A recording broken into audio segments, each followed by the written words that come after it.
Iran Israel की जंग की तारीख का ऐलान बस ऐलान होना बाकी है। ईरान ने ताजा बैलिस्टिक मिसाइल का परीक्षण कर इजराइल और अमेरिका को मैसेज दिया है, संदेश दिया कि उसका परमाणु कार्यक्रम रुकने वाला नहीं है। इधर इजराइल के आर्मी चीफ ने भी लाउड एंड क्लियर मैसेज दिया कि वो किसी भी वक्त ईरान के न्यूक्लियर अड्डों को तबाह करने की ताकत रखता है। खौलती खाड़ी में युद्ध के भड़कते शोलों का अंजाम सिर्फ और सिर्फ महायुद्ध होगा।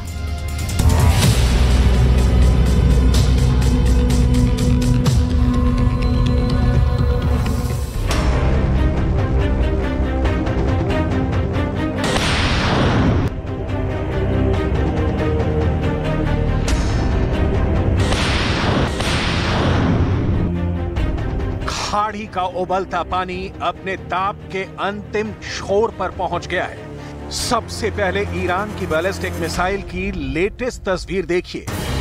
ईरान का यह मिसाइल परीक्षण जलते ईरान इजराइल संबंधों की आग में घी का काम करेगा। ईरान की नई बैलिस्टिक मिसाइल की डिटेल आपको भी जरूर जाननी चाहिए, क्योंकि ईरान हथियार निर्माण में जितनी तेजी से आगे बढ़ रहा है, मध्य पूर्व में युद्ध की तारीख उतनी ही नजदीक आती जा रही है। लेकिन इसकी डिटेल आगे।